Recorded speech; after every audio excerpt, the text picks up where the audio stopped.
Okay, so let's do a typical titration problem. This is an acid-base titration. And remember, the concept of titration doesn't necessarily always involve acids and bases. It can be anything. And what titration is, it's that analytical approach where you can determine an unknown based against standards.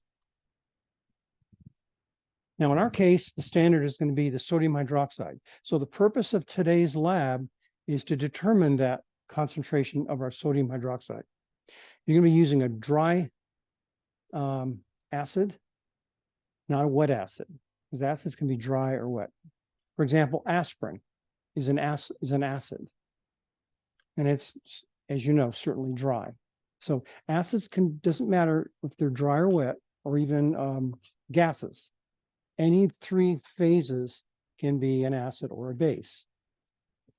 Okay, so this is a typical problem. 20 milliliters of an unknown acid is titrated with 0.434 molar sodium hydroxide. Starting reading on the burette was 3.60 milliliters, and the ending reading was 1345 milliliters. Okay, that's exactly what you're going to be doing today and next week. Something very similar to this, only today you're going to be using a dry acid rather than a wet acid. And then on next week, actually it's going to be a dry acid as well. It's going to be vitamin C in a tablet. So dry acids. In fact, let's change this to a dry acid. So it's very similar to your lab.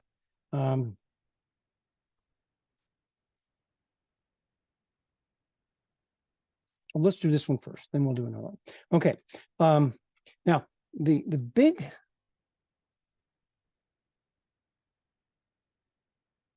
big driving force for acid-base titrations is a mole of monoprotic acid, mono meaning only one H comes off, not like sulfuric where two H's come off. For a monoprotic acid, 1 mole of acid equals 1 mole of base at neutralization. And that's really important. Only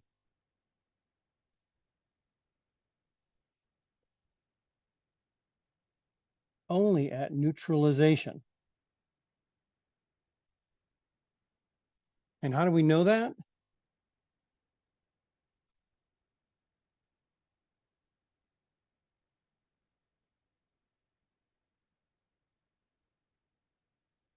That's the endpoint of the indicator will tell us that. By changing color, our indicator goes from no color to a nice pink, but it could go from, say, yellow to an orange, or yellow through a, it just depends on what indicator we're talking about. Ours, it's hard to pronounce, phenolphthalein, and it's a very, very common acid-base indicator. I would say it's the most common I've run into my entire career, is this phenolphthalein. And the cool thing about it, it turns this really cool color when you pass the endpoint. We're all going to do that today too. Just want everyone to see that cool color. Okay, so at this point of neutralization, this is called the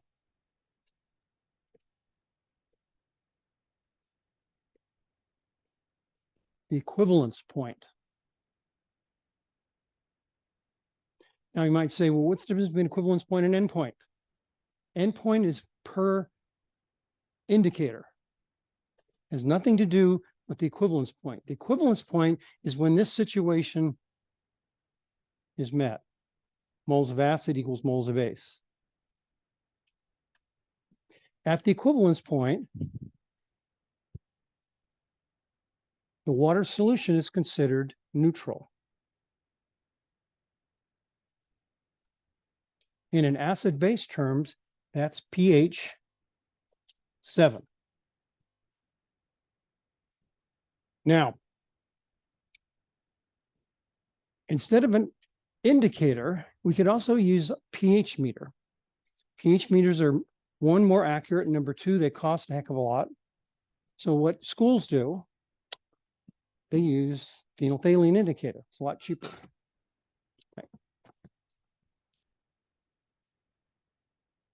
Okay, so let's do this lab now. Okay, so what you do is you squirt in 20 milliliters of your unknown acid. Now, the thing about this is the moles of acid and the moles of base are not affected by any squirting of your water. You can use your squirt bottle as long as it's deionized water. You can use your squirt bottle as much as you want. So you can clean the tip of the burette, for example. You can spray around the edges of your Erlenmeyer flask. Doesn't matter because there are no moles of acid inside your bottle. It's just plain old neutral water. So we're going to drop in 20 mils.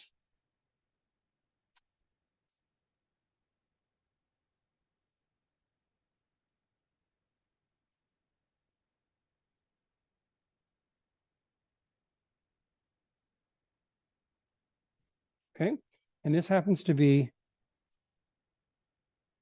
hydrochloric acid. But we don't know the concentration. Okay, so we have a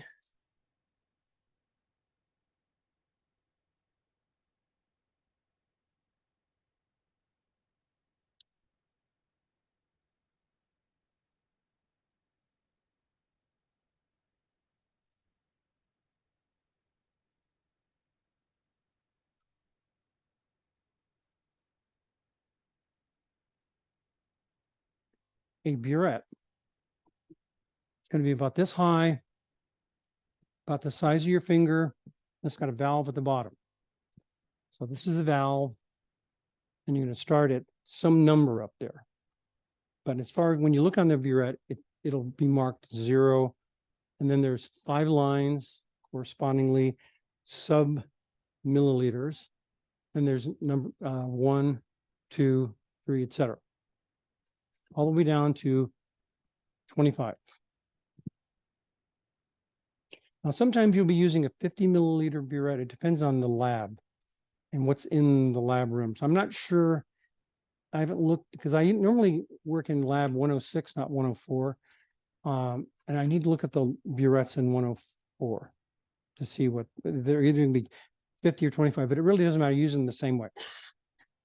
Okay, so we're going to start at wherever you want to start. In this case, we started at 3.60.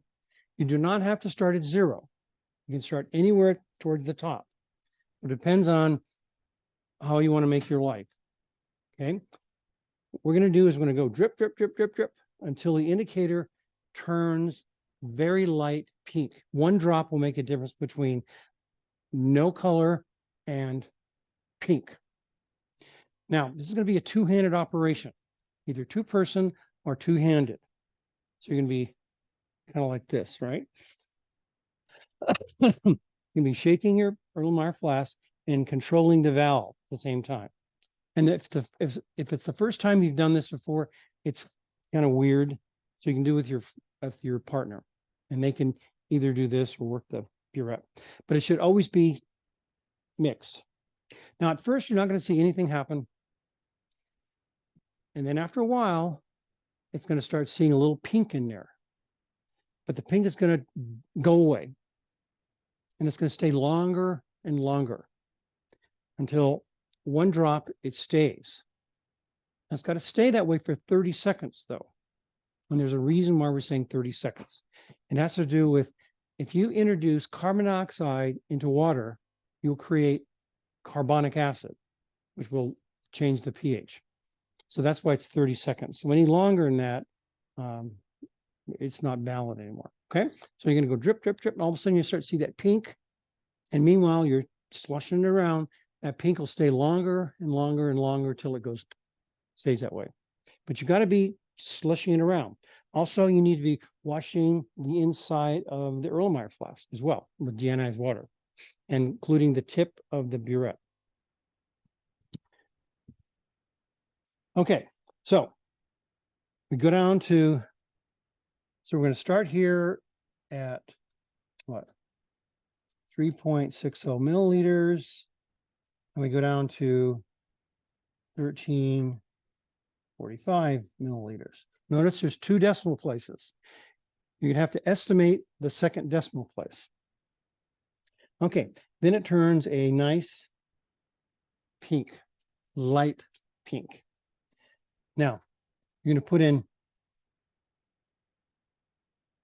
2 to 3 drops, 4 drops. It really is not critical at all of the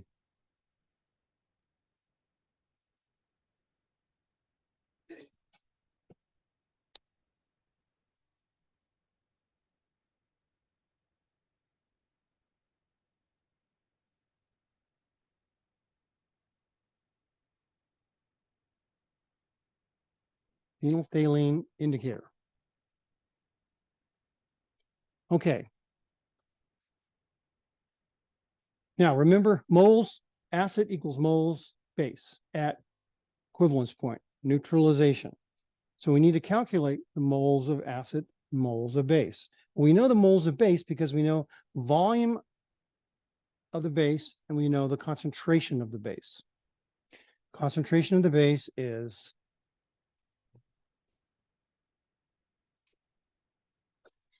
and the volume is, well, we have to subtract. We have to go 13.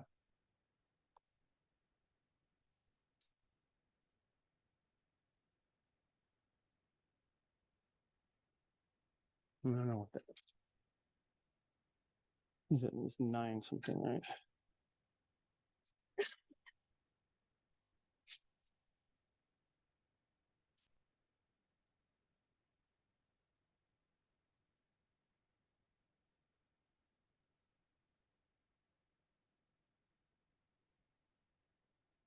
So we delivered 9.85 milliliters to the base or to the acid below. Okay, so that's our volume for now. So this is the base.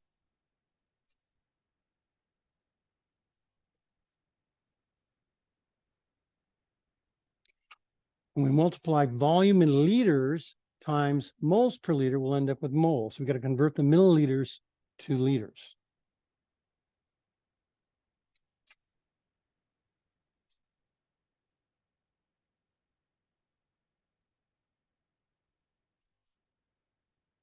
Okay, and then the acid over here is concentration of the acid, which we don't know. But we do know the volume we put in. We put in 20 milliliters.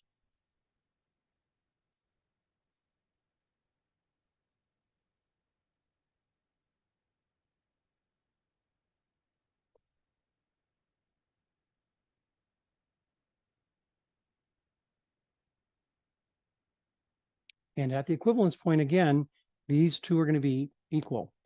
4 unknowns, we know 3 parts, we can solve for the 4th one. So the concentration of our acid, let's put an A there, is equal to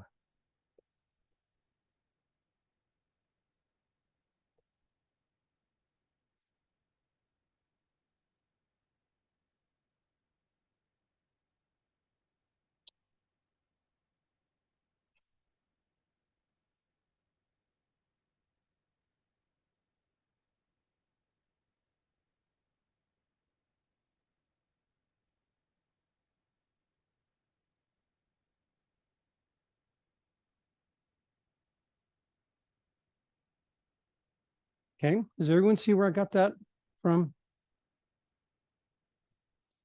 Here's our initial equation. I solved for M, concentration of the acid. So notice here, this conversion from milliliters to liters, that cancels out. So you don't have to include that in all your calculations.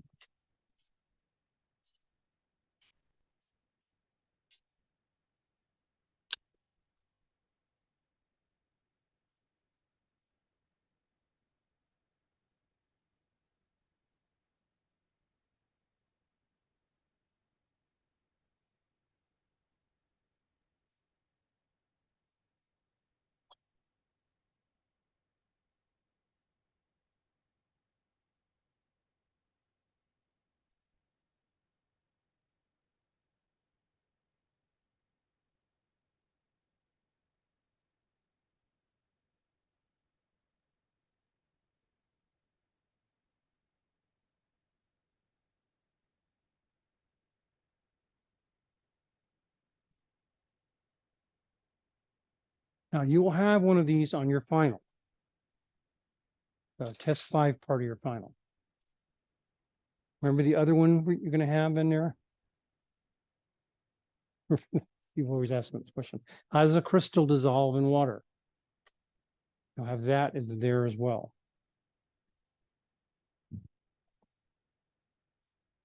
Okay. Any questions about this?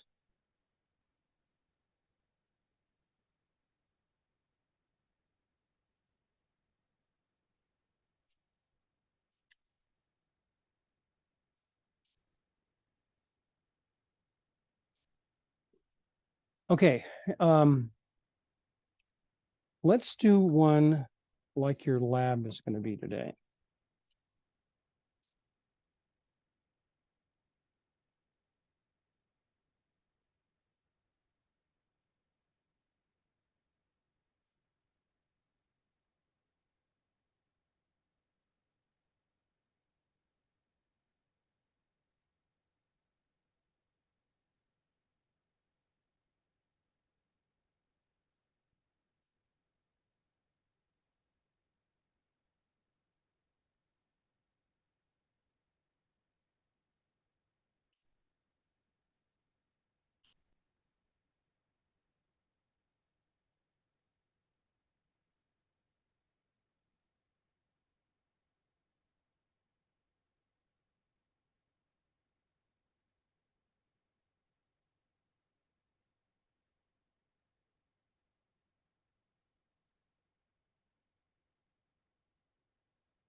Okay.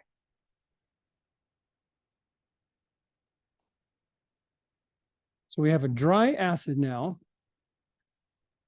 Now this is what's going to go in your Erlenmeyer flask on the bottom again. So we have 234 grams of the dry acid. Now in lab, you're going to have to look up the formula for KHP. That's potassium phthalic acid. And the P is not potassium. It stands for phthalic. So you have to, it'll give you the formula in your lab write-up.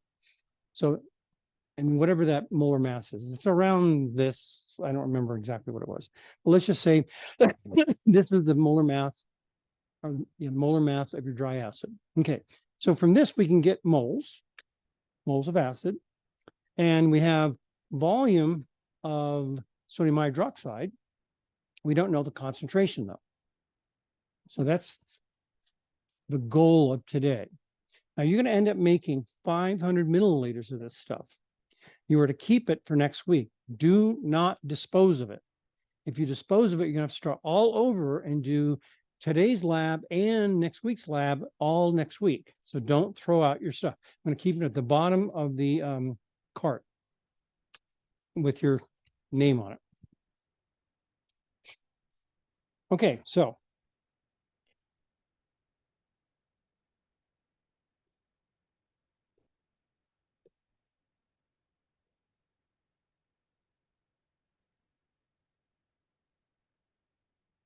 at the equivalence point, mole of acid is mole of base. So the mole of acid now is going to be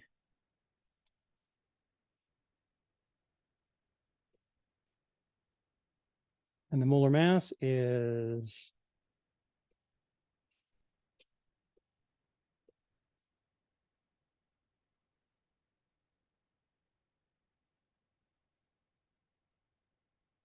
and then this was 9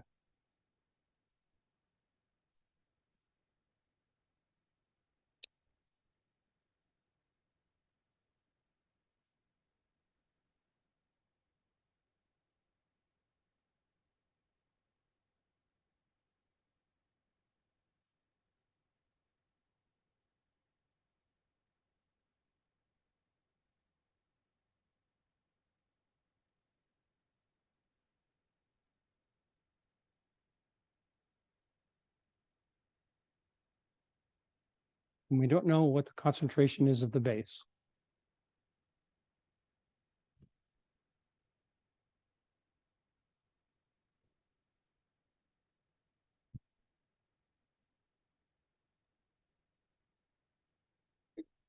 So it's just like the other problem, only we're working with one is a dry ingredient, or there's a wet ingredient. The dry ingredient, we need the molar mass in the periodic table.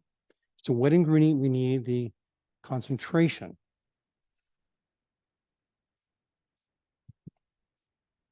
Okay, so we're just going to solve for the concentration of the base.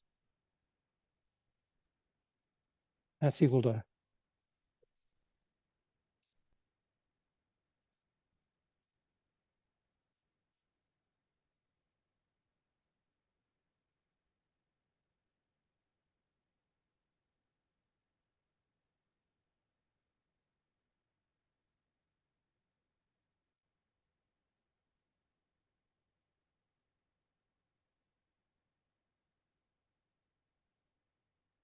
now, remember the previous problem?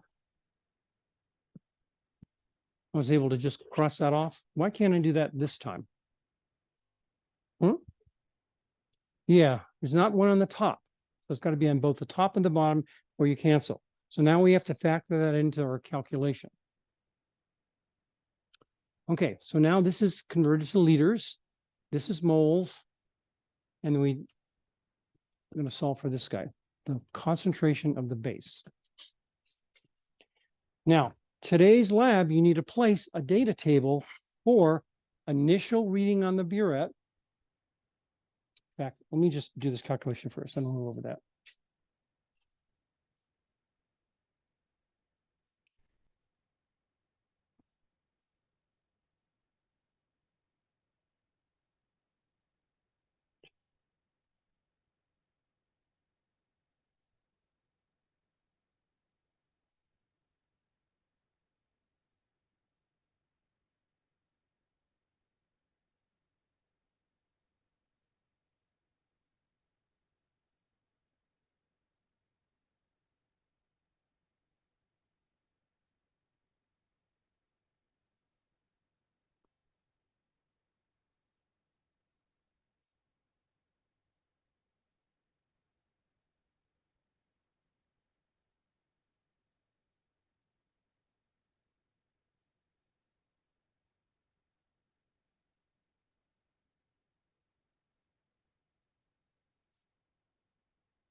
Okay, so I forgot how the lab is laid out, whether they give you a data table or not.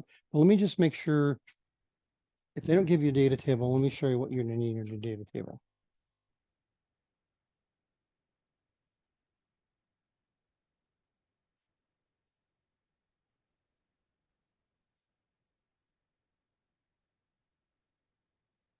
Hmm?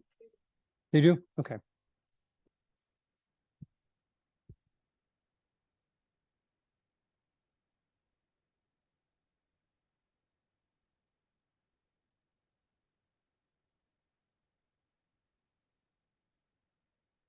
Yeah. Frequently in the beginning labs, they don't give you a data table. That's a pretty good data table there. Okay, so your lab is already set up with a nice data table, so you don't need it. Basically, you just need to all your data points per trial. Now we're going to be doing, if you get, I recommend doing a practice run, just kind of get the lay of the land and how it works. If you don't want to do a practice run, just be very careful on your first one because that's going to be the toughest one. And you need to do 2 runs that agree pretty well.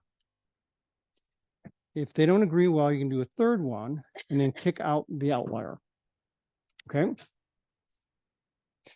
So if you want to do a practice run, that's not going to count. Or if you don't want to do a practice run, that's fine. Just be really careful on your first run. Okay. So we are officially done now. Now I'm going to do a problem right now, which is kind of interesting. And you're not going to,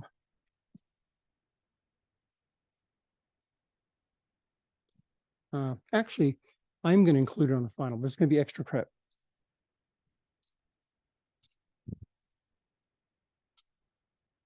Okay, so this is the deal. We have two beakers, acid and a base, different concentrations, and I'm going to dump them together. What do we have left over after all the neutralization is done? Remember, at the equivalence point, moles of acid equals moles of base, but what if it doesn't? What are we going to do then? That's where the calculations come in. Okay, so let's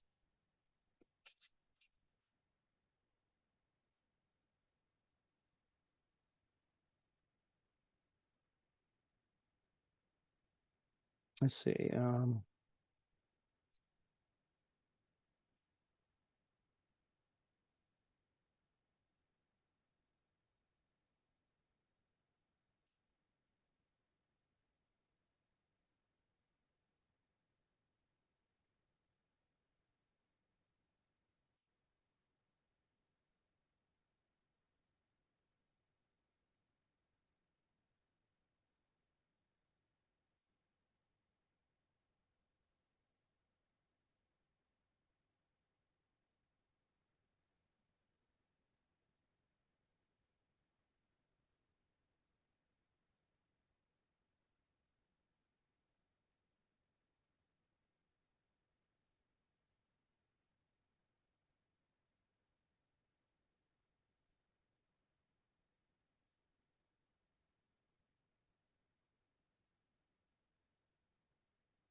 Okay, so we have two acids, two bases, gave the concentration and volume.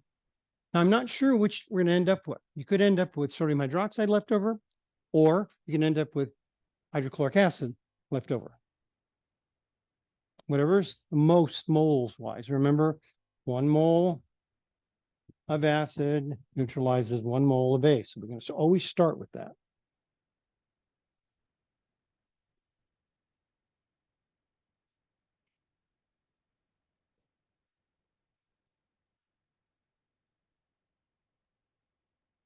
So let's calculate the moles of acid we have, okay?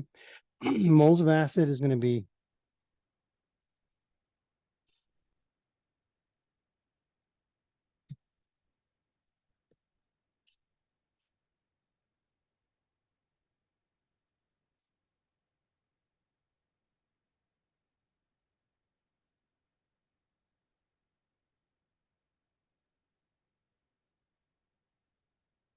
okay. So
Okay, so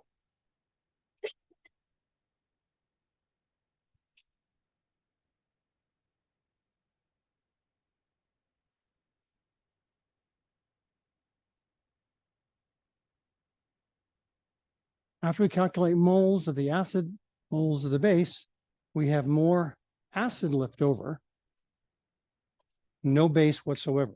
The base is totally consumed. Does that make sense? The base was totally neutralized. No more base left.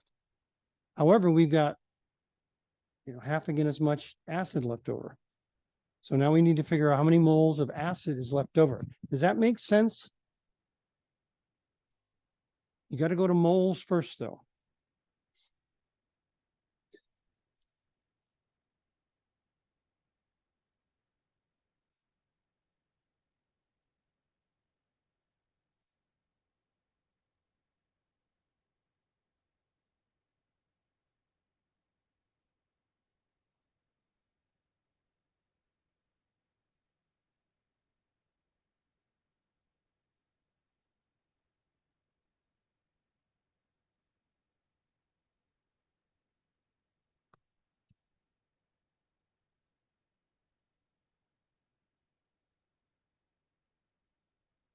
Now, we want to know the concentration of the acid left over. What is missing?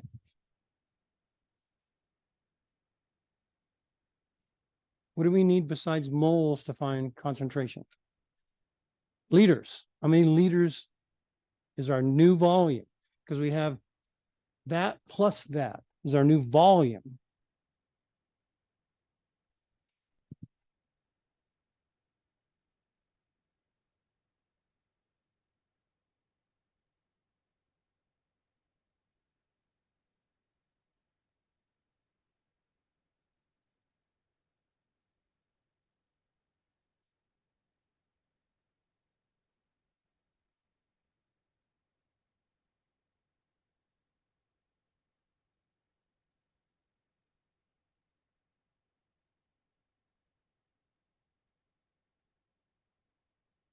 So now we have moles and we have volume.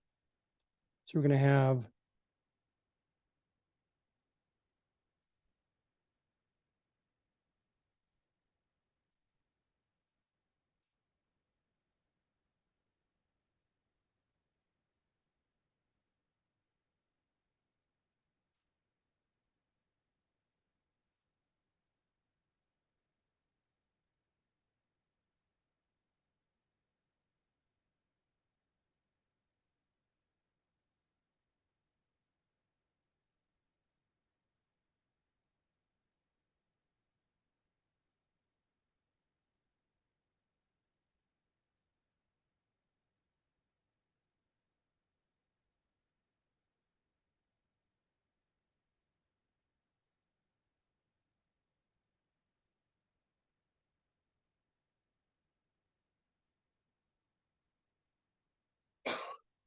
so the new concentration is going to be 0.77 molar acid. But this could have been excess base. We did in the same calculation. We subtract the 2 moles, see which one's in the excess. Calculate the new volume, moles per volume gives us concentration. Now that is probably, this is probably a typical 1A problem for acids and bases. Okay, so if you guys can keep up with that, good shape. That's why it's going to be extra credit. Okay, any questions on where all those numbers came from?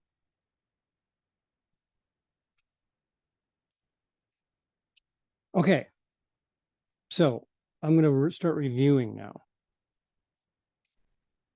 And since we're done with the content of the semester. So you're free to stay. If you have lab tomorrow, you can just go if you want. If you have lab today, you might want to stick around for the review.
All righty. Okay, so what do we review now? We've got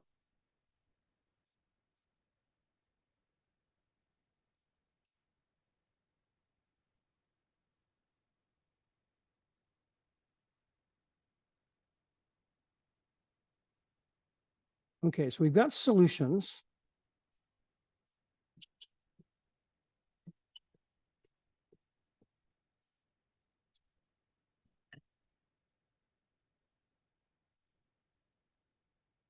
We've got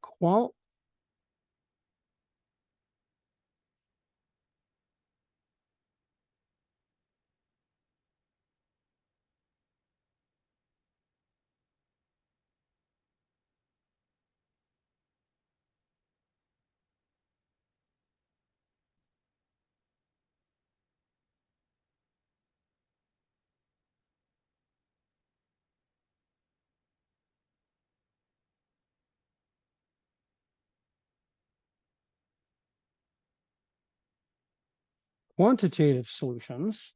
In other words, qualitative is just description, verbal description only. Quantitative, we're talking numbers. Okay. Um,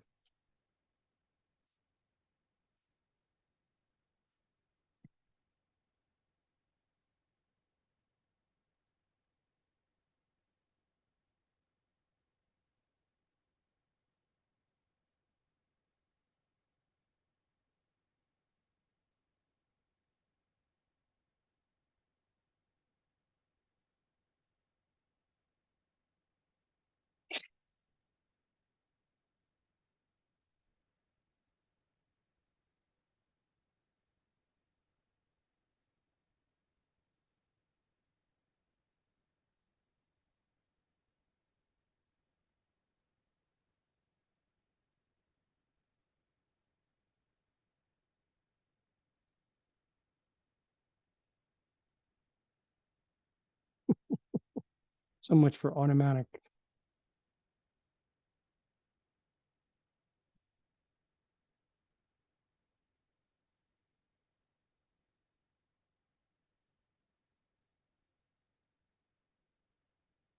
Okay.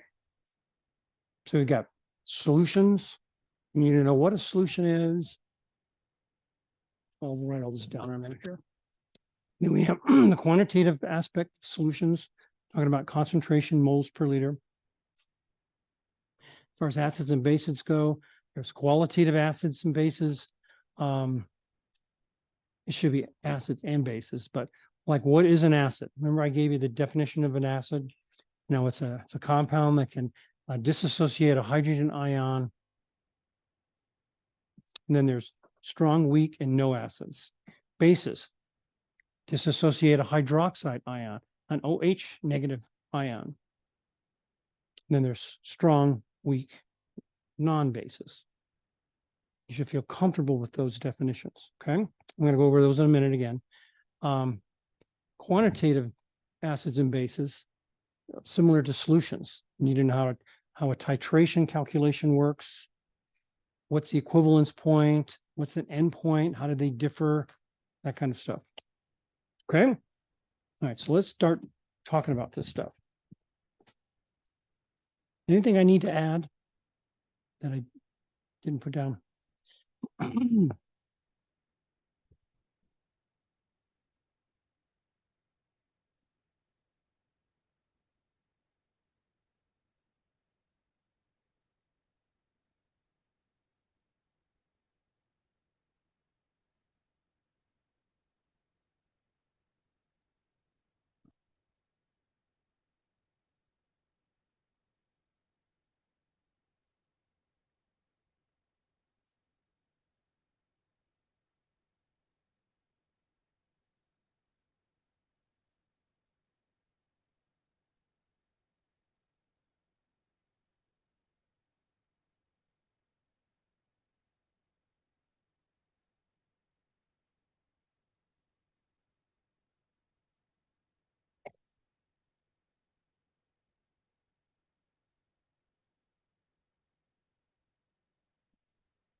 Okay, so let's start with what is a solution? There are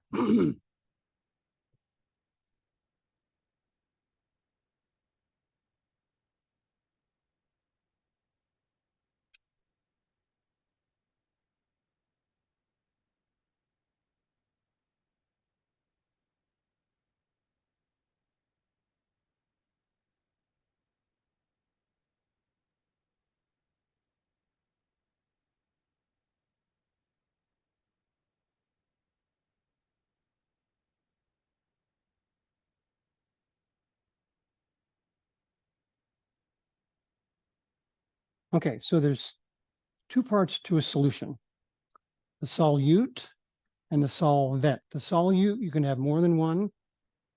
Frequently in our class, we're only going to have one. But if I give air as an example, air is made up of a whole bunch of solutes and one solvent. The solvent is a nitrogen gas because that's the major part. And then the solutes are oxygen, carbon dioxide, carbon monoxide, probably, unfortunately, um, dust particles. Those are all solutes in our air solution. Okay, so it does not have to be a liquid. Everyone thinks solutions are liquids. It doesn't have to be. The second criteria is the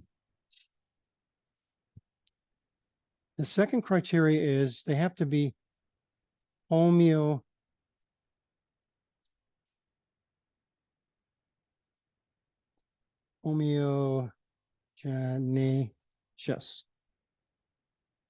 You cannot distinguish between the solute and the solvent. Just like in air, you can't see where the nitrogen is. Like with vodka, you've got ethanol and water. You can't tell the ethanol from the water. So that's another good example of a solution. A bad example of a solution would be oil and vinegar. You're making a vinaigrette. You can easily see the oil and the vinegar, not a solution. Even if you put an emulsifier in it and shake it up really well. If you have a really good emulsifier in there and shake it up on some kind of a machine, it may stay emulsified for a while, but it's eventually going to separate back out. Okay, so it has to be homogeneous. If it's heterogeneous, not a solution. So those are requirements of a solution. One, you've got equal parts, you've got a main component, and we call that the solvent. Then you have minor parts, which are called solutes. And you can have one or many, doesn't matter. Okay.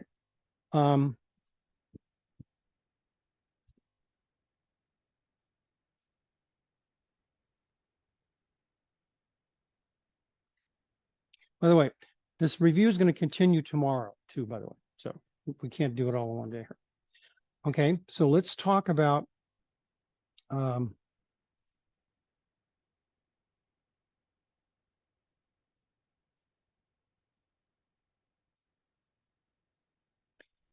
one other thing.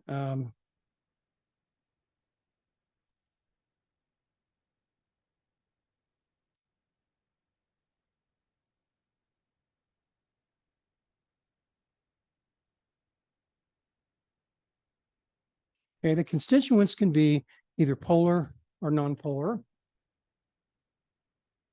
So in other words, the solvent can be polar or nonpolar. The solutes can be polar or nonpolar. And remember, like dissolves like.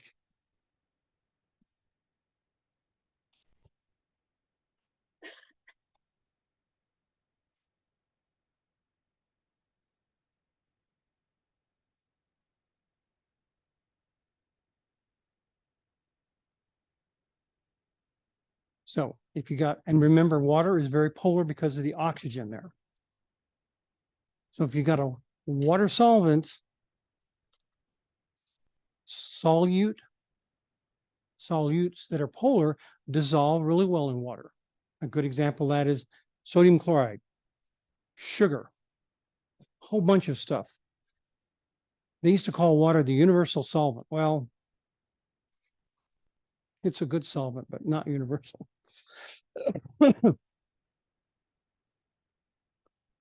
And in your life, from now till when you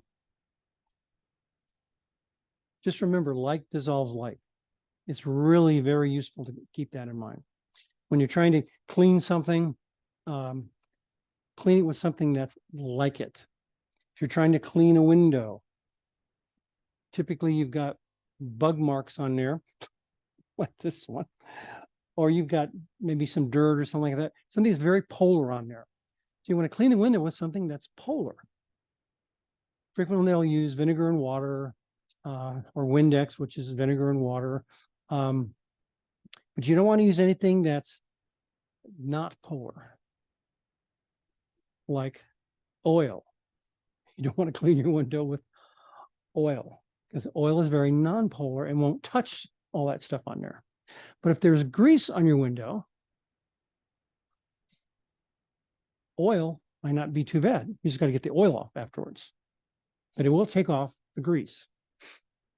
So like dissolves like. Okay. Now a question on your final will be the following.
Now, another good thing to remember when you're trying to figure out if something is polar or not, look at the formula. If there are oxygen atoms in there, think, there's a good chance this is polar. If there are only single bonded oxygens, it will be polar. And the reason for that is because you have two non-bonding pairs here and it pushes these two together. So it's very pointy and lopsided or non-symmetrical. Hence it's polar. Because it's polar, there are negative spots and positive spots on that molecule.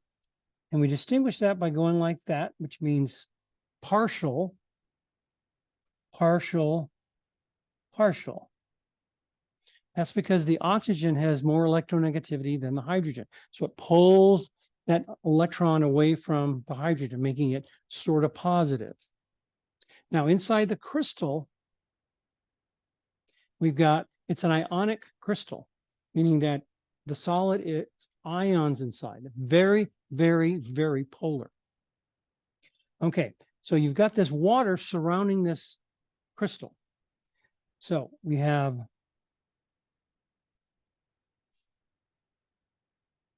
these are 8 positives now. So the hydrogens now are working on that chlorine, that shouldn't say chlorine, chloride ion. So the positive H's and negative chlorides are attracting. So what happened is that water pulls that Cl minus out of there. And likewise over here,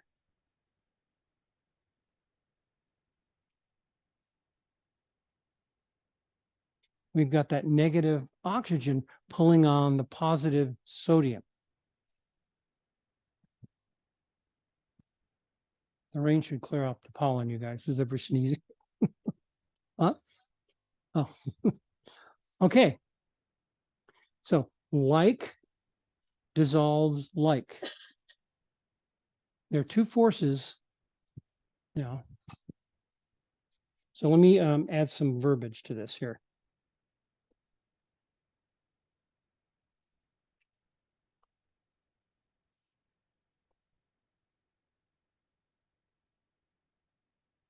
I need to figure out how to make the default font size bigger.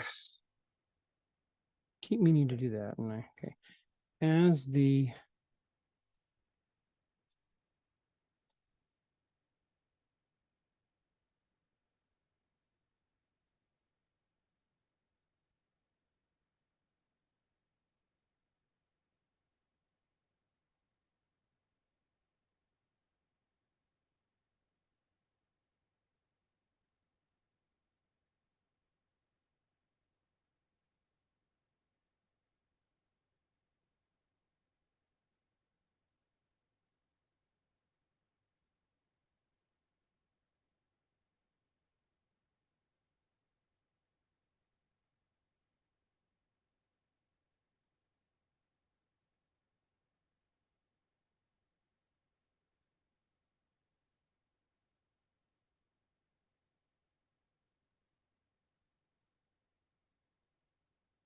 okay.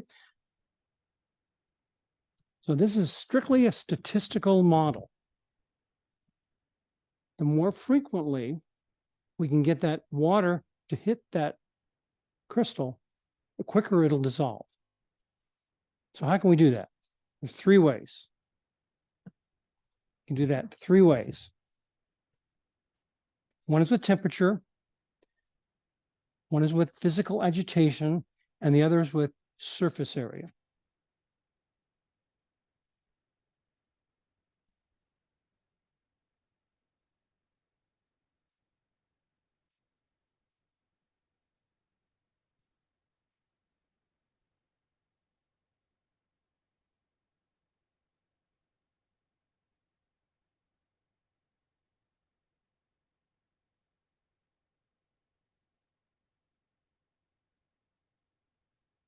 When I make physical agitation, it's called stirring or grinding, something like that. See, let's do this a little differently here.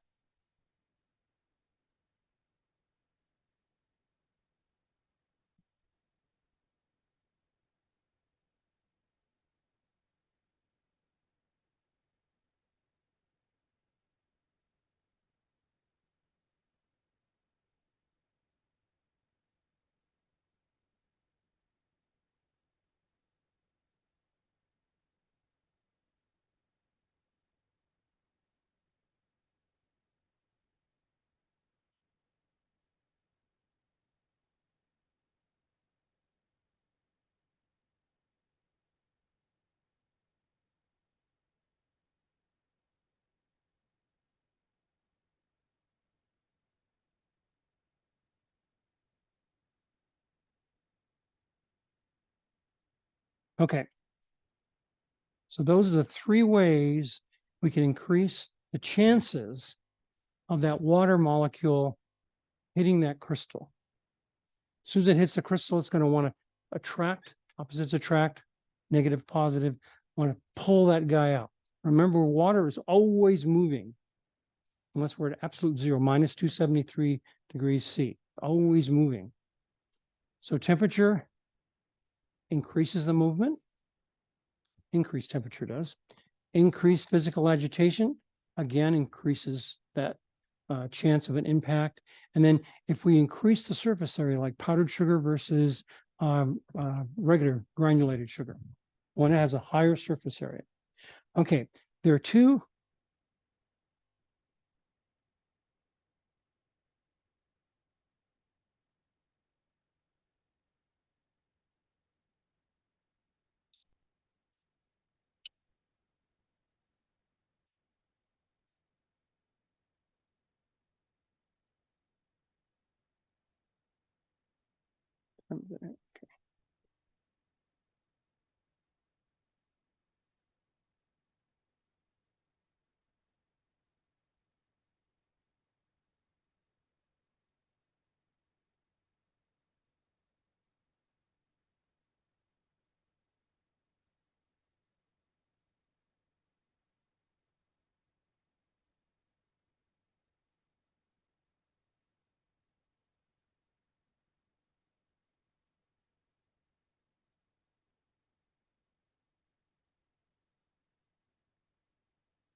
Okay, so you've got two competing forces that are at work whenever you're dissolving crystal. Solvating force, if it's stronger than the crystal lattice force, it's going to pull it apart. If the crystal lattice force is stronger than the solvating force, it's going to stay together. Think of salt crystal and sand. Sand has a very high crystal lattice force because you can throw it in water, you can boil the water, it still stays sand, doesn't dissolve. Solvating force can be increased with temperature, but if the and the crystal lattice force does not change with temperature. So if you can increase the solvating force, for example, you have a whole bunch of sugar in your coffee and it won't dissolve, heat it up. You're increasing the temperature, increasing the solvating force, pulling that thing apart. Okay, so that's the qualitative aspect of solutions. I'm going to end today, and tomorrow I'm going to pick up on just some more example problems that you need to be able to work, but you need to be able to verbalize this. Now, it's a take-home test. I do not want to see my very same words up there. Okay? You'll get a sad face.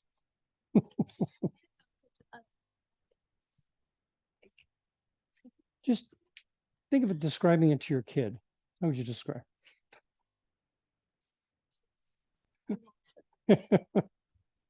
Okay, so any questions? All right. Are you all Friday Lab folks? Well, if you are, I'll see you over in a little while.